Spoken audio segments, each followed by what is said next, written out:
বলছিস তুই? এটা কি করে সম্ভব? বিশ্বাস করতে পারছিস নেই তো? মারও বিশ্বাস করতে কষ্ট হয়েছে।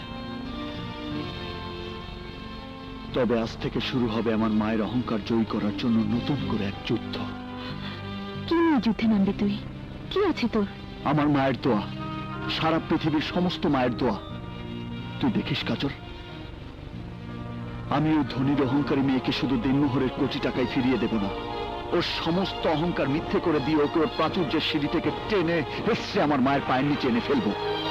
ও একটু আশ্রয়ের জন্য আমার মায়ের পা জড়িয়ে ধরে কাঁদবে, আর আমি সেদিন প্রাণ খুলে হাসব।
কবে 1 কোটি টাকা হবে?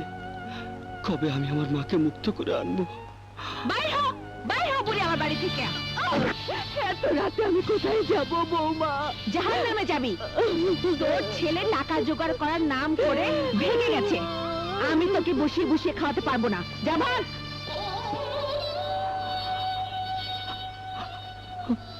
আমার মা,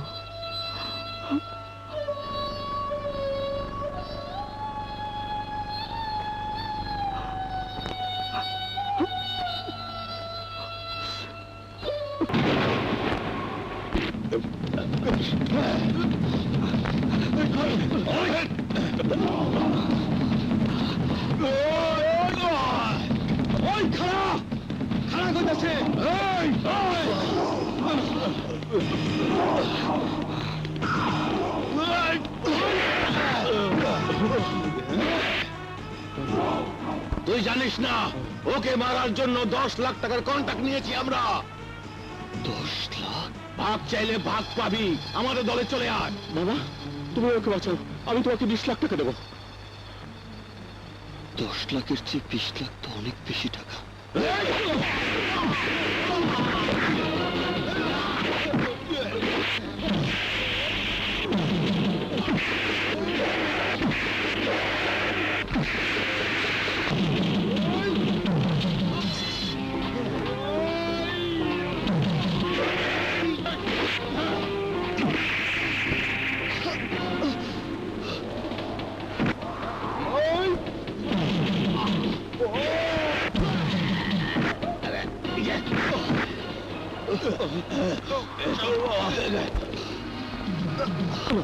চলো, তুমি আমার বাসায় চলো। চলো।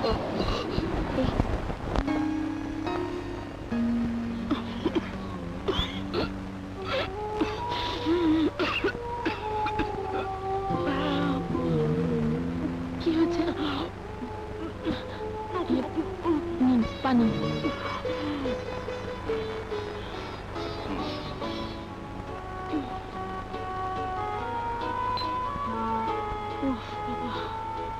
এখন কেমন লাগছে?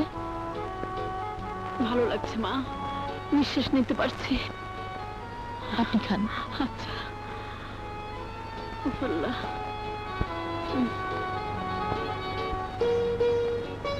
চলো।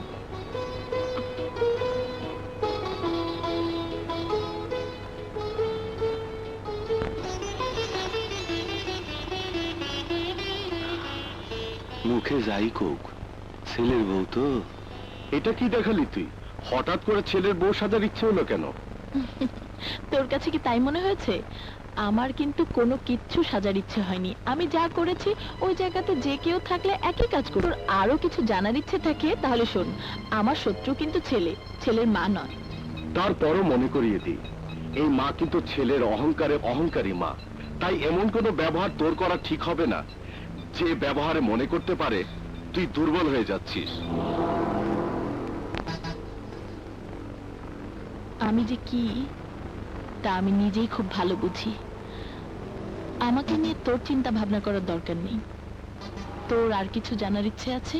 জানার ইচ্ছেটা এই জন্যে হয়েছে যে আমি না হয় আমার জীবন বাঁচানোর জন্যে তোমাকে 20 লাখ টাকা দিতে চেয়েছিলাম, কিন্তু তুমি কেন এত কঠিন একটা বাজি ধরলে? তুমি তো মারাও যেতে পারতে। তোমার টাকার এতই প্রয়োজন? আমার এত বেশি টাকার প্রয়োজন যে টাকার জন্য আমার জীবন নিয়ে একবার নয় দুবার নয় বারবার জুয়া খেলতে রাজি। কিন্তু কেন? এই কেনর উত্তর আমি আপনাকে দিতে পারবো না। এটা এটা আমার লজ্জা। পুরুষ মানুষের কাছে কোনো লজ্জা নেই। লজ্জা হলো নারীর ভূষণ। বলো তুমি। আপনি কি বিশ্বাস করতে পারবেন আমার বিবাহিতা স্ত্রীর দেনমোহরের 1 কোটি টাকা শোধ করার জন্য আমার সেই স্ত্রীর কাছে জিম্মি রাখতে হয়েছে আমার মাকে? কি বিশ্বাস হচ্ছে না? আপনার বিশ্বাস করতে কষ্ট হলেও এটাই সত্যি। টাকা ছাড়া আমার মাকে জিম্মি দশা থেকে মুক্ত করতে চাইলে আমাকে স্বামীর দাবি ত্যাগ করে আমাকে আমার স্ত্রীর বাড়িতে সারা জীবন চাকর হয়ে থাকতে হবে। কিন্তু আমার মায়ের বিশ্বাস তার সন্তান কখনো হার মানবে না। তাই টাকার জন্য আমি জীবন মরণের কঠিন বাজি ধরতে সব সময় প্রস্তুত। তুমি পারবে ইকবাল। তোমার এই ইচ্ছাটা তুমি ঠিকই পূরণ করতে পারবে। আর এজন্যে আমি তোমাকে সব ধরনের তুমি দেনমোহরে কোটি টাকার জন্যে তোমার যে মাকে জিম্মি রেখেছ সেই মায়ের কাছেই তোমার স্ত্রীর উঁচু নত করার জন্যে, তোমার ব্যবসা শুরু করার জন্যে যত টাকা লাগে, যত ব্যাংক গ্যারান্টি লাগে আমি দেবো তোমার। আমার জন্য আপনি এত কিছু করবেন? ইয়েস, করব। আর এই জন্যে করব, আমি যে আজ এখানে দাঁড়িয়ে কথা বলছি সেটা তোমার জন্যে। তাছাড়া আমিও তোমার মতো একদিন গরিব ছিলাম, তাই গরিবের কষ্ট আমি বুঝি। তুমি তৈরি হয়ে নাও ইকবাল। মনে করো আজ এই মুহূর্ত থেকে তোমার জীবনের যুদ্ধ শুরু।